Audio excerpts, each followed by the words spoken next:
말씀 전하고자 합니다. 오늘 말씀이 그 사도행전을 보면 업이 같으므로 함께 거하여 일을 하니 그 업은 장막을 만드는 것이더라. 잘 아시다시피 바울 선생께서 자비량으로 선교를 하셨죠. 장막을 지면서 말씀을 전했습니다. 마태복음 25장 20절에서 22절 말씀은 잘 아시는 달란트 얘기죠. 여기에 주인공은 5달란트를 받은 사람이 열심히 일을 해서 5달란트를 더, 그래서 10달란트를 하나님께 드리는 모습을 보고 있습니다. 오늘 제목을 제가 사선에서라는 말로 한번 붙여봤습니다. 이 사선에서는 혹시 여러분들 옛날 영화 93년도, 1993년도에 클린트 이스트우드가 나오는 경호원, 대통령 경호원에 대한 얘기의 제목, 그 사선에서와 제목은 같아요. 혹시 보신 분들 기억나시는가 모르겠습니다. 그렇지만 이제 사자는 그 한자가 다르죠. 오늘은 일사자입니다. 일사자. 여러분 모두 그 각자 저마다의 일을 하고 계십니다. 하나님께서 주신 여러 가지 달란트를 잘 활용하시는 일터에서 일을 하시는 분들도 계실 것이고요. 오늘은 그 제가 하는 일 중에서 일부를 좀 소개를 하면서 시작을 할까 합니다. 아시다시피 저는 이제 건축을 하고 있죠. 현재는 만 20년 대학에서 학생들에게 건축에 대한 교육과 또 연구를 하고 있습니다. 그렇지만 그 전에는 현업에서 한 19년간 일을 했었습니다. 제가 하는 일은 이제 뭐 건축의 여러 가지 종류들이 있지만 분야가 상당히 많지만 그 중에서도 건축 설계, 또 그 중에서도 주로 하는 게 이제 교회 설계, 그리고 이제 견적이라고 하는 분야를 또 합니다. 견적은 뭐냐면 공사비 계산하는 거예요. 그리고 이제 또 하나는 그 돌에 대한 일을 좀 합니다. 석공사에 대한 일을 합니다. 근데 그 중에서도 오늘은 이제 설계에 대해서 말씀을 잠깐 소개하고자 합니다. 올 1월 달에 제가 그 환갑 기념으로 혼자서 유럽 몇 개 도시를 다녀온 적이 있습니다. 그 중에서 찍은 거 몇 가지를 보면서 말씀을 드리고자 합니다. 몇 분은 아시겠지만 제가 혼자서 이렇게 유럽을 몇 군데 다닌 그 이유가 제가 그 박사 논문을 참 늦게 했거든요. 2002년도에 47회 박사 논문을 썼는데 그때 제가 쓴 논문이 과연 맞냐 틀리냐 이걸 좀 검증하고 싶었어요. 그 당시에 이제 심사위원장 되시는 교수님께서 이 정도 논문 쓰려면 외국도 다녀오고 또 한 6개월 다녀보고 1년 후에 써라 이렇게 말씀하시는 거를 아닙니다. 저 급합니다. 학교에서 원하고 있습니다. 그래서 생계를 이렇게 핑계로 억지로 썼습니다. 그래서 쓰고 나서 과연 제 논문이 맞느냐 틀리느냐 이런 게 좀 궁금했고요. 그래서 1월 달에 떠날 때 좀 두려웠어요. 과연 내 논문이 결론을 낸 부분이 맞냐 틀리느냐 굉장히 두려운 마음으로 떠났습니다. 즐거운 여행은 아니었어요. 근데 이제 다녀보니까 제가 주장했던 그 결론 부위가 맞더라고요. 그래서 그거를 이제 확인하고 나서 좀 이제 즐겁게 혼자서 여유있게 다닌 적이 있습니다. 자, 요 사진을 보면서 어떤 느낌을 드실지 모르겠어요. 뭐, 이렇게, 요거 한번, 잘 보이시나요? 네. 어떤 느낌이 드세요? 혹시, 우리, 제일 어린, 제일 어리지도 않겠구나. 우리 주한이, 무슨 느낌이 들어? 뭔 느낌이 들어요? 이게 실제 가서 봐야 되는데, 평면적으로 보니까 별로 감흥이 안 와요. 자, 요거는 베를린에 있는 유대인 추모비입니다. 굉장히 유명한 건축가 피터 아이젠만이 설계를 한 거죠. 관 같지 않아요? 예, 관. 큰 관, 작은 관, 높은 관, 낮은 관.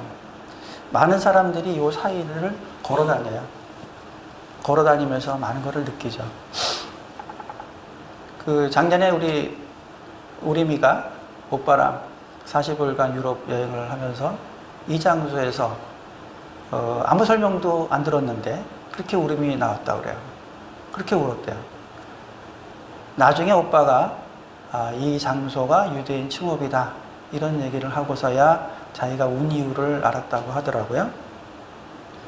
두 번째 하나 보겠습니다. 요거 저기 누가 좀 클릭을 해줘야 되는데 가운데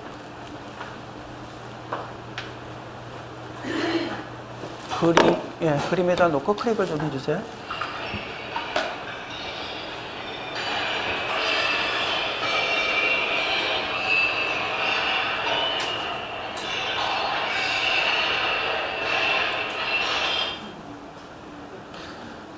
이 무슨 소리 같으세요?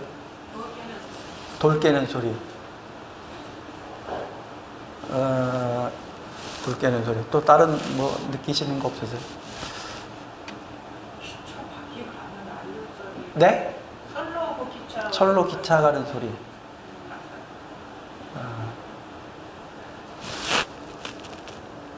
박임수 권사님 어떤 느낌 드세요?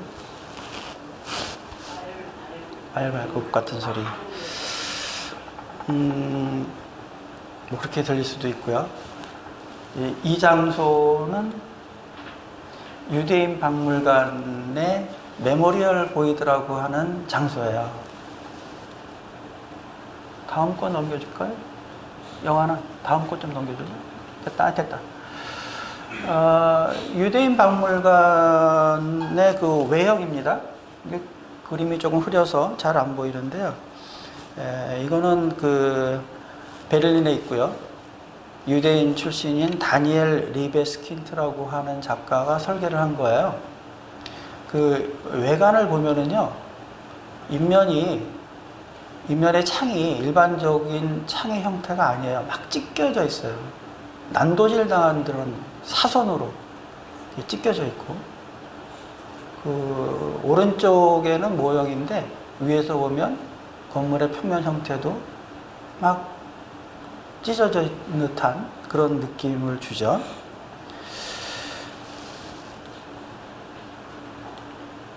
요게 아까 봤던 내부예요. 그 철판들이 두꺼운 철판, 얇은 철판, 그런데 그 철판 하나하나가 전부 사람의 얼굴이에요. 큰 얼굴, 작은 얼굴, 고통스러운 얼굴, 이런 것들을 바닥에 쭉 깔아놓고 다녀보는 거예요. 그러니까 이 장소에 가서 이 메모리얼 보이드라는 곳에 가서 걸어보면 이 철판 밟는 소리가 아우성으로 들리죠.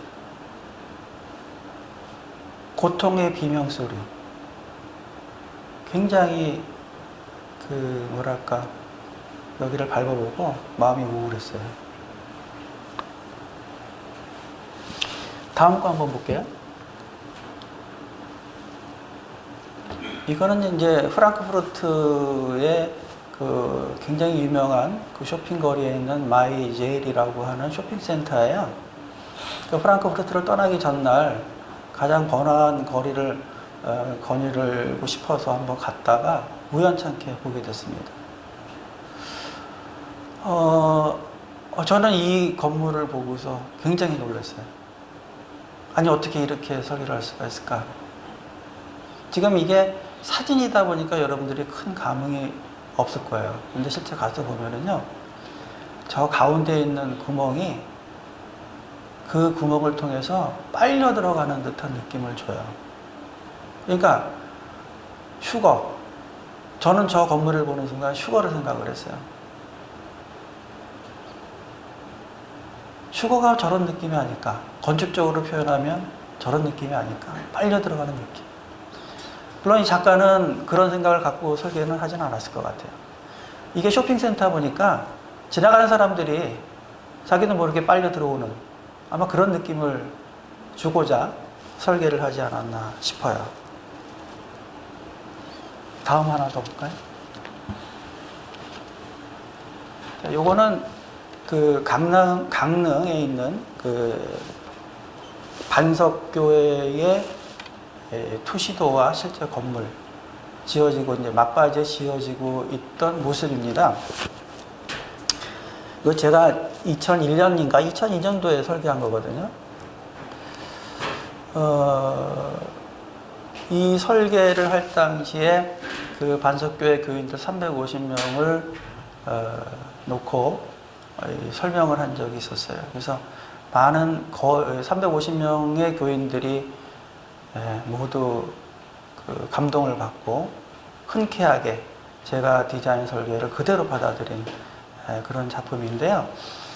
요건 이제 그 출애굽기에 나오는 성막의 이론을 가지고 현대적인 그 해석으로 설계를 한 것입니다.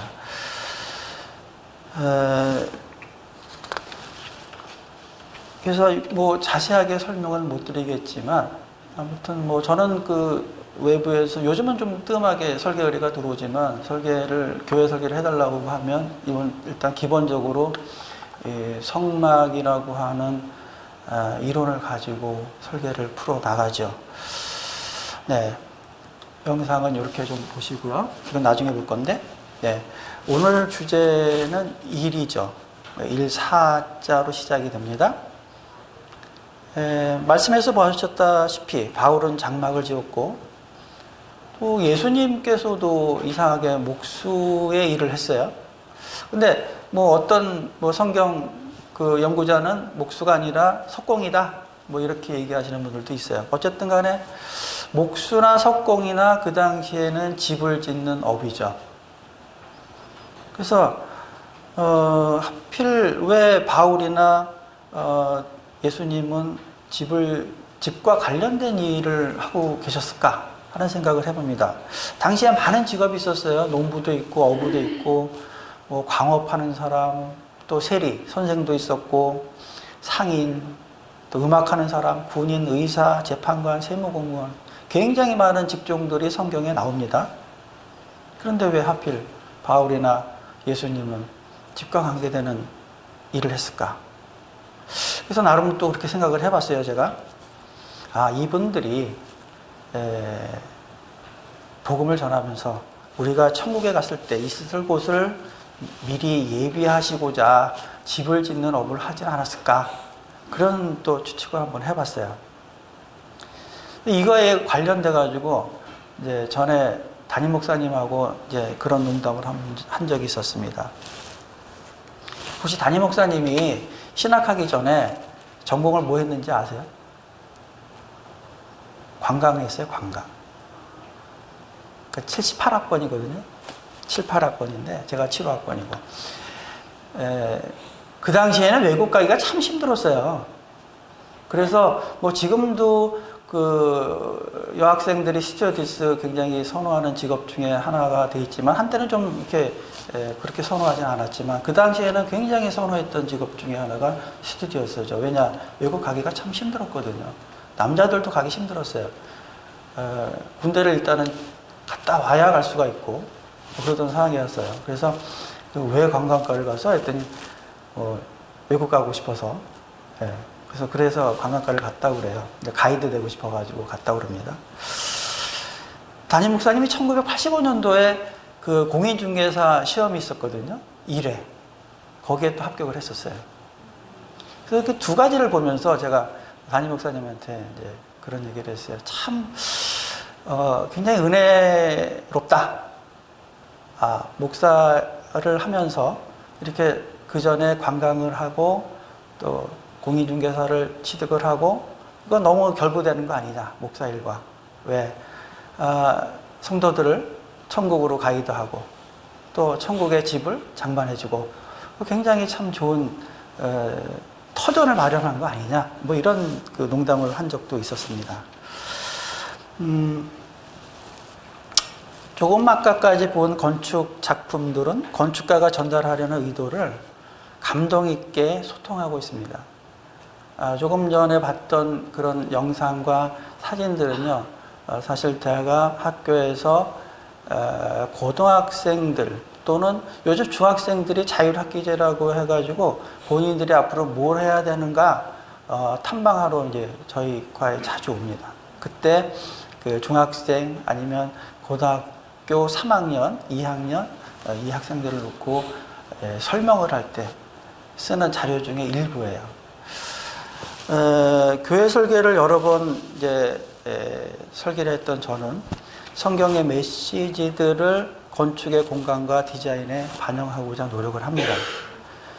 그러니까 건축가의 영적인 작품 의도가 그 교인들에게 그리고 안 믿는 사람들에게 전도의 도구가 될 수 있도록 노력을 하고 있죠. 그 아름다운 사물을 보면 시인들은 시로 표현을 할 수가 있죠.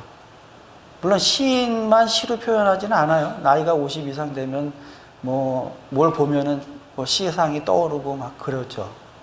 그래서 누구나 시인이 될 수가 있습니다. 그만한 연륜이 있기 때문에 그렇다고 볼 수가 있죠.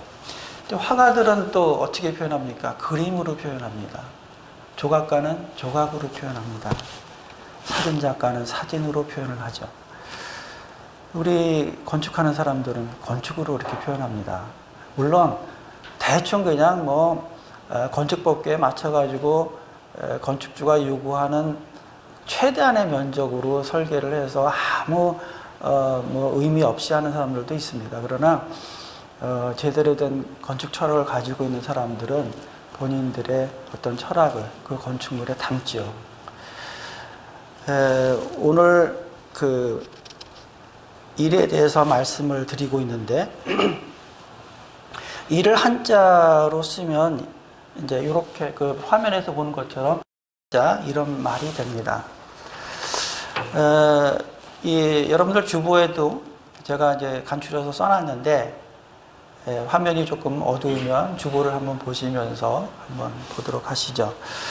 그 일사자에 대해서 사자에 구성되는 거를 한번 풀어봤습니다. 근데 이거는요, 한자 사전에 나와 있는 거는 아니에요. 그러니까 현재로서는 정로는 아니죠. 그러나 제가 81년도에 사우디에 있을 때 저희 같이 일했던 동료 하나가 이제 지금 나이는 근 65세가 다 돼서 현역에서 은퇴를 하고 현재 한자를 연구를 하고 있어요. 건축제의가 한자를 연구를 하니까 참 신기하죠. 한자를 연구를 하는데 성경적으로 이렇게 풀이를 좀 하고 있어요. 그래서 한 2달에 한 번씩 만나서 얘기 나누고 그동안에 뭐 연구했어? 이렇게 얘기하면서 의견을 주고받고 하는데 일사자에 대해서 한번 풀이를 해본 겁니다. 자, 일사자를 풀이를 해보면 한일자에다가 갈고리 월에다가 사람을 뜻하는 입구에다가 붓사자로 형성이 돼 있어요. 자, 한일이라고 하는 거는 하늘을 뜻하는데요. 이 성경적으로 풀이할 때 이 한일자는 하나님의 말씀이나 뜻 이런 것을 뜻을 담고 있습니다. 점주자가 있는데 그건 이제 하나님을 뜻하는데 여기에는 그게 안 들어가 있죠. 그 다음에 갈고리 월은 하나님의 말씀이 하늘로부터 땅에 굳게 박힘을 뜻하고 하나님의 말씀이 온 세상에 굳게 퍼지는 것을 의미합니다. 입구는 아까도 말씀드렸다시피 이 세상의 모든 사람을 뜻하고 있고요. 붓사자는 하나님 또는 왕이나 윗사람의 말씀이나 뜻을 삼가 높이 떠받드는 것을 나타내고 있습니다. 이 붓사자의 그 자형은, 즉 글꼴은 옛날에 임금님이 내리는 명령문이나 교지, 관리 임명장 등을 내려줄 때 신하나 아랫사람들이 공손히 두 손을 쳐받들어 받아드는 모습을 형상화한 글자입니다. 그러므로 이 일사자란 한자는 하늘로부터 내려오는 하나님의 말씀을 삼가 공경스럽게 우리 인간들이 떠받들어서 행해야 할 것을 이루는 것이라고 보여주는 거죠. 그러니까 땀 흘려 일하지 않는 자는 먹지도 말라는 것처럼 땀 흘려 일하는 것이 하나님의 말씀을 떠받드는 것 중에 하나라는 뜻입니다. 작년 2015년도 기준으로 한국고용정보원에 따르면 한국직업사전에 등재된 국내 직업 수가 11,440개라고 합니다. 많죠? 근데 사실은 더 세분화될 수도 있어요. 여기 있는 우리나 또 밖에 있는 여러분들은 다양한 직업을 갖고 있습니다. 오늘 일사자란 한자를 보면서 하늘로부터 내려오는 하나님의 말씀을 삼가 공경스럽게 우리 인간들이 떠받들어서 행해야 할 것들을 이루는 것이라고 봐야 한다고 볼 수가 있습니다. 우리가 사는 마켓플레이스, 즉 일터, 삶의 현장에서 어떻게 하나님의 말씀대로 행하고 있는지 한번 생각해 볼 필요가 있습니다. 삶의 현장에서의 모습과 주일날의 모습이 과연 우리는 일치하고 있는지 모르겠습니다.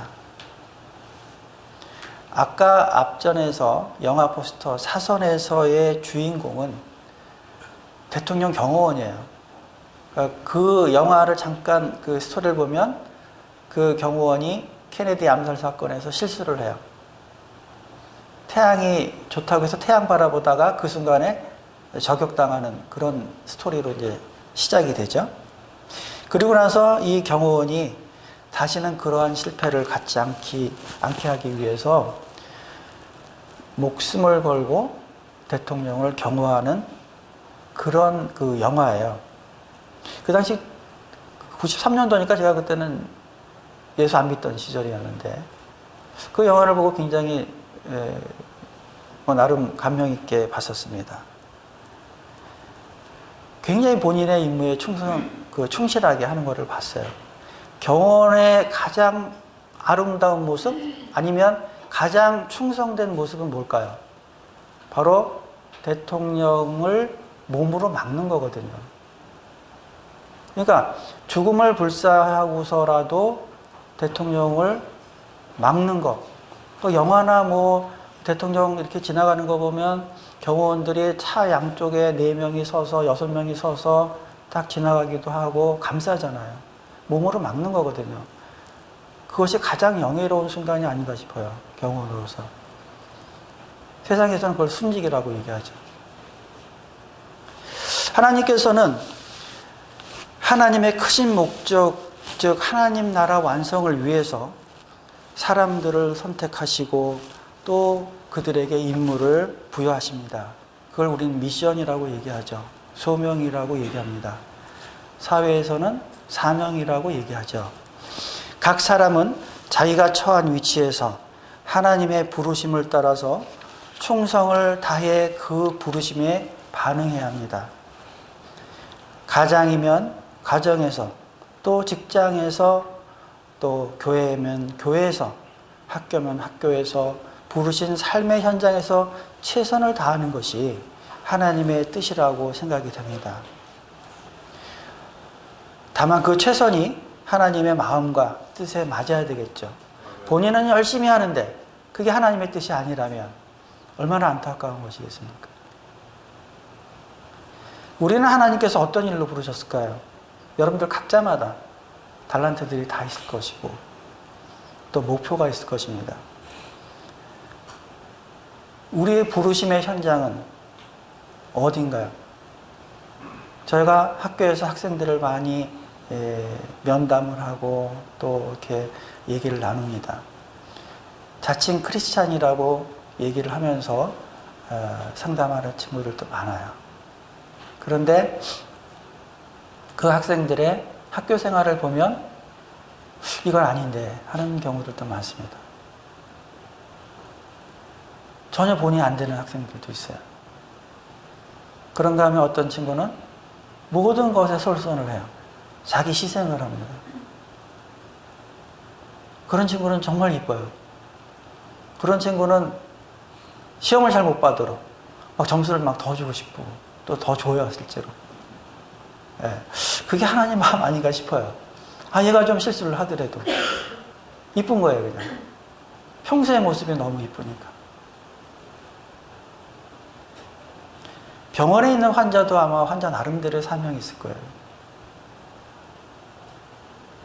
전에 저희 아버님이 3년 6개월 꼼짝없이 집에 누워 계시다가 돌아가셨어요. 2003년도에. 2000년도 1월에 병원에 입원하셨다가 중환자실에 계시고, 가망이 없다고 의사가 얘기를 한 적이 있었습니다. 그때 제가 기도를 했죠. 하나님, 제가 그동안 아버지한테 잘한 것도 없고, 효도하라고 생각한 것도 없고, 효도할 기회도 없었습니다. 너무 무서워가지고 제가. 아버지의 관계가 너무 무서워서 제대로 얘기도 못하고. 히스기야 왕도 3년을 더 살게 해주셨는데, 하나님 아버지, 제가 효도할 수 있는 기회를 좀 주세요. 3년만 살게 해주세요. 기도를 했거든요. 그 기도가 응답이 된 거예요. 그것도 6개월이나 더. 3년 6개월. 3년 6개월 집에서 꼼짝 않고 누워 계시면서 대소변 다 받고 그랬습니다. 목사님도 고생했고, 우리미도 고생했고, 우리미는 할아버지 대변 본 거 기저귀 바꾸는데 그 옆에서 밥 먹기도 하고 그랬어요. 방이 좁았었으니까.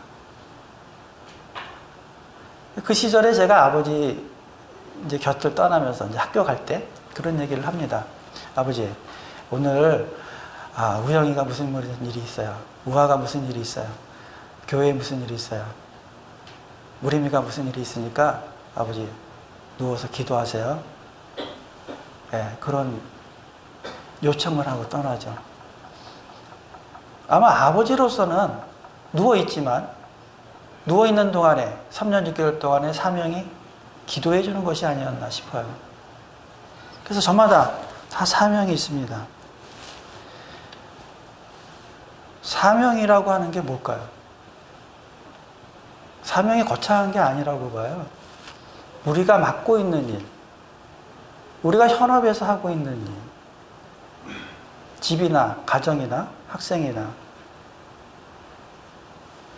본인들이 맡은 업에 충실할 때 그것이 사명이 아닌가 싶어요. 우리 손가락에 큰 엄지손, 검지축, 새끼 손가락까지 있지만 얘네들이 가지고 있는 기능이 다 있단 말이죠. 얘네들의 기능이 원활할 때 우리는 원활하게 손을 놀릴 수가 있는 것처럼 우리 각자마다의 사명, 물론 크고 작죠. 큰 사명을 가진 사람은 큰 사명, 아까 마태복음에서 나온 것처럼 5달란트 받은 사람도 있을 것이고 2달란트 받은 사람도 있을 것이고 또 1달란트 받은 사람도 있을 것입니다. 그러나 중요한 것은 받은 것이 문제가 아니라 그것을 어떻게 잘 활용해서 하나님께 영광을 돌리는 것이 아닌가 싶습니다. 우리는 우리의 하나님, 또 예수님을 위해서 삶의 현장에서 하나님께서 허락하신 고귀한 직업을 갖고 있습니다. 그리고 그 직업을 통해서 목숨을 걸 정도로 하나님 말씀대로 살고 있는지 생각해 보는 시간이 되면 좋겠습니다. 일 사자와 죽을 사자는 동음이어죠. 우리나라 말이 참 재밌는 게 많아요. 동음이어가 참 많죠. 그래서 풍작거리나 아니면은 개그나 상당히 유머러스하게 넘어가는 것들이 많습니다. 사자와 사자, 동음이어. 그러나 뜻은 굉장히 다릅니다. 그러나 어떻게 보면 이건 같지 않을까 하는 생각이 들어요.